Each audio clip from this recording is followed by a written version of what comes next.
Bonjour, alors je vais vous présenter aujourd'hui la méthode masque et attitude et les trois dynamiques d'une formation qui part bien entendu du vécu, des enjeux professionnels des participants, de leur quotidien, qui comporte aussi des phases de réflexion avec un apport d'outils d'intelligence relationnelle, et puis aussi et surtout des jeux, des mises en situation, des jeux de rôle à travers lesquels les participants vont pouvoir expérimenter leurs facettes comportementales.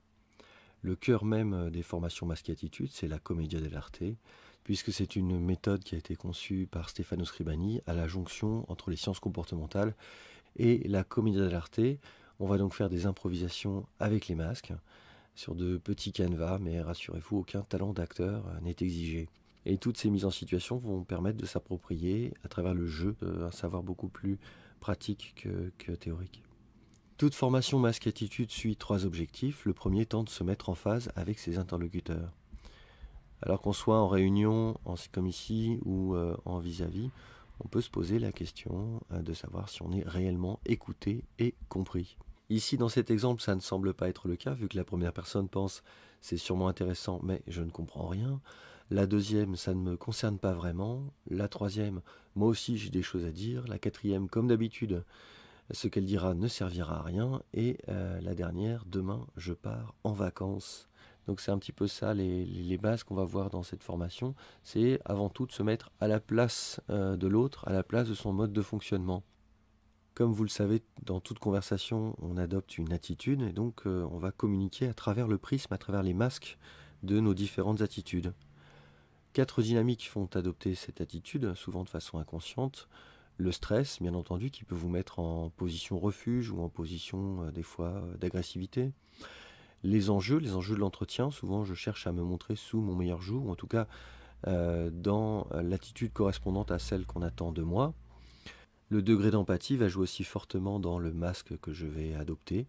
Et puis ma fonction, avec des gens qui vont se comporter par exemple tout à fait différemment, selon qu'ils ont une fonction au travail, une fonction sociale avec leurs amis, une fonction dans leur famille, et donc adopter des attitudes tout à fait différentes. Alors quel que soit le type d'entretien, que ce soit un entretien de motivation, de transmission de directives, de négociation, de vente, de recadrage, ou tout libre-échange informel, quel que soit l'enjeu de l'entretien, on va avoir besoin au début de se mettre en phase avec son interlocuteur.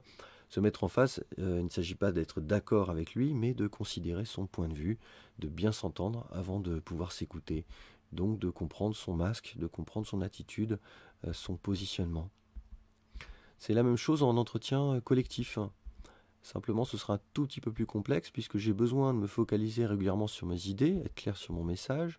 J'ai besoin aussi de considérer les autres comme un groupe pour favoriser ma transmission, donc d'avoir quelque part une communication globale. Et puis, j'ai besoin, en cas de question d'intervention, de me mettre en phase avec la personne qui intervient sans perdre de vue le groupe dans un échange individuel.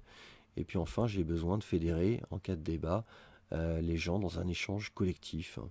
Et on verra bien entendu tout ça dans les formations masque attitude, c'est-à-dire qu'on considère qu'il y a des gens qui ont des facettes de personnalité, et puis aussi des groupes entiers, des équipes entières qui montrent à certains moments des facettes comportementales d'un point de vue plus global. Le deuxième objectif d'une formation masque attitude, c'est renforcer ses atouts personnels. On va d'abord faire une mise au point sur ce qu'est un profil comportemental. Un profil comportemental, un masque, c'est une attitude qui favorise des actions, des relations et un regard sur le monde, comme si on avait une sorte de grille de lecture. Alors ça se fait à travers une perception, un certain type de relation au monde et aux autres, des objectifs particuliers, des lignes de force, des informations que je cherche à capter et à véhiculer, et aussi de limitations, à savoir que chaque profil apporte son lot de force, bien entendu, mais aussi des fois de failles, surtout quand le contexte n'est pas adapté au comportement. Alors les voilà, les 9 profils de votre répertoire, à savoir qu'on a tous en nous chacune de ces facettes à des degrés plus ou moins importants, et même certaines personnes qui vont investir pleinement l'un de ces 9 profils, et puis beaucoup moins les autres, et puis d'autres qui vont avoir une personnalité beaucoup plus plurielle. Alors sur scène aujourd'hui nous avons Tartaglia, le volontaire méthodique, Zani, l'ami généreux, Dottore, l'accompagnateur attentif, Scapin, le révolté magnifique, Pantalone, le responsable exigeant, Capitan, le meneur visionnaire, Pulcinella, le tacticien éveillé, Scaramouche l'esthète inspiré et Arlequin le créateur suractif. Et je vous invite à en visiter deux très très rapidement. Tartaglia, donc le voilà. Alors l'origine de la Commedia dell'arte, c'était un bègue, un conseiller bègue qui faisait des mises au point régulières sur la situation. Et c'est un masque assez logique, méthodique, hyper spécifique, axé sur la sécurité, avec un caractère assez obstiné et souvent en surmenage. Les gens au profil marqué Tartaglia vont se montrer assez logiques. Ils vont s'appuyer beaucoup plus sur le concret que sur l'affect. Quand ils vous parlent, c'est comme si ils ont votre CV un petit peu en face des yeux. Ils vont être beaucoup plus sur ces données-là que sur l'affectif. C'est des gens assez méthodiques aussi qui envisagent tout comme un système dont ils doivent comprendre les tenants et les aboutissants pour pouvoir d'ailleurs mieux le faire fonctionner. C'est un profil hyper spécifique qui va se focaliser sur chaque détail, comme dans ce jeu ici avec la bille qui doit éviter un trou après l'autre. Ils vont arriver à bout des plus grandes tâches en fait, comme en parcourant une sorte de listing de tâches à accomplir, l'une après l'autre, méticuleusement. Ce sont des profils aussi axés sur la sécurité. Ils ne vont pas laisser de place à l'improvisation et ils vont vraiment garantir que tout se passe bien, comme à travers un mode d'emploi qu'ils vont suivre à la lettre 1. Il y a une certaine obstination aussi chez ce profil. Ce sont des gens volontaires qui vont au bout des plus grands projets et ce qui va les pousser à être très souvent en surmenage, à un peu oublier leur corps, à se laisser déborder par leur action et leur hyper-exigence. Donc souvent d'ailleurs à carburer au café. Maintenant, les gens qui sont en profil central Tartaglia vont développer un langage paraverbal, un langage corporel fait de lenteur, avec des bulles de protection, des précisions, des distances, et dans cette négation du corps dont je vous parlais. Alors on va maintenant voir le profil de Zani, l'ami généreux. À l'origine, Zani c'était un serviteur, et on le voit bien, un serviteur à l'affût, toujours prêt à rendre service. Il a ses grands yeux émerveillés. Donc généreux, enthousiaste dans les besoins primaires, l'amitié avec des valeurs de groupe et qui se fait aussi le porte-étendard, le missionnaire de ces valeurs. Généreux, il donne sans retenue et on vous a mis une image de pompier parce qu'on va le retrouver très souvent dans des groupes avec des valeurs comme ça de partage, de convivialité et surtout des occasions pour rendre service.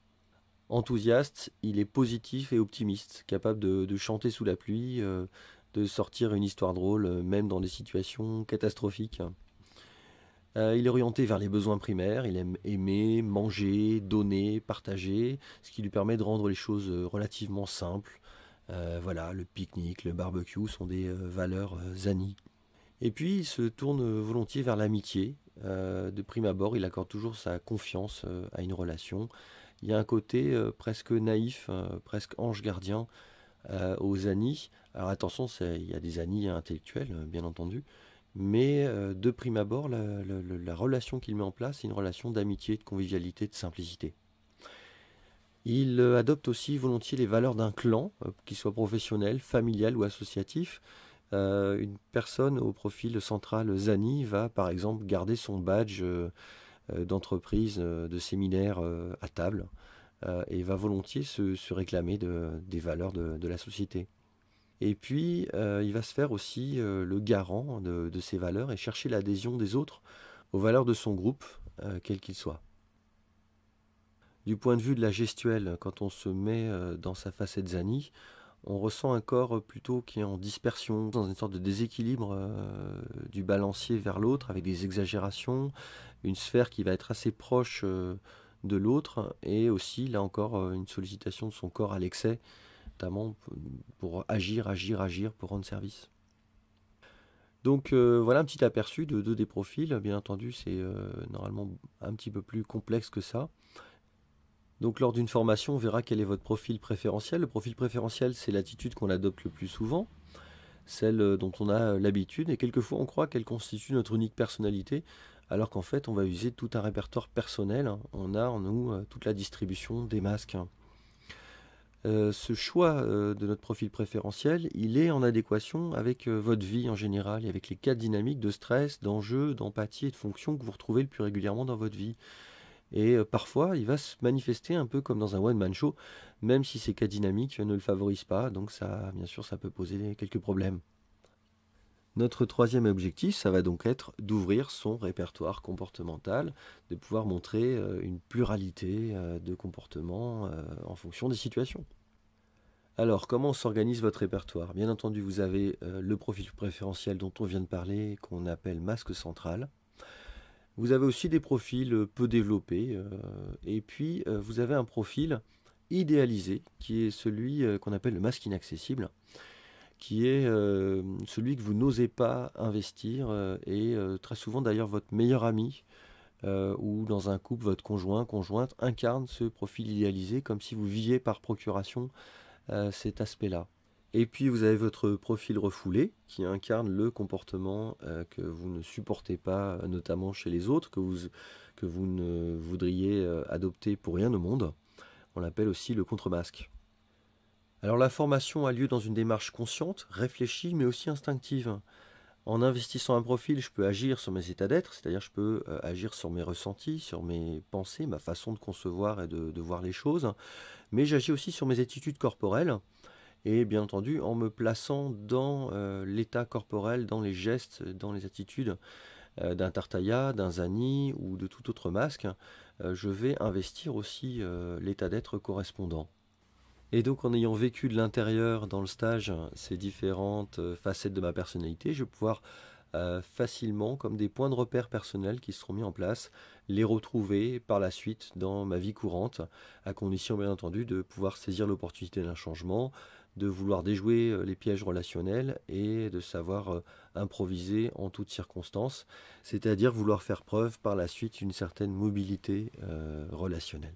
Et le fait d'investir cette pluralité relationnelle va me permettre d'évoluer sur un plan tant professionnel que personnel, évoluer, c'est-à-dire prendre conscience de ses conditionnements et puis aussi s'autoriser cette liberté d'en jouer. On a donc vu que cette attitude, cette image que je donne, ce masque, il est possible d'en changer, de le rendre multiple, de l'adapter au plus juste de mes ressentis. Et ainsi mon masque et celui de l'autre ne sont plus des pièges identitaires, mais deviennent alors de véritables véhicules de communication. Voilà, en vous remerciant pour votre attention, et si vous avez des questions, n'hésitez pas à nous contacter sur le site Masque et Attitude. À bientôt.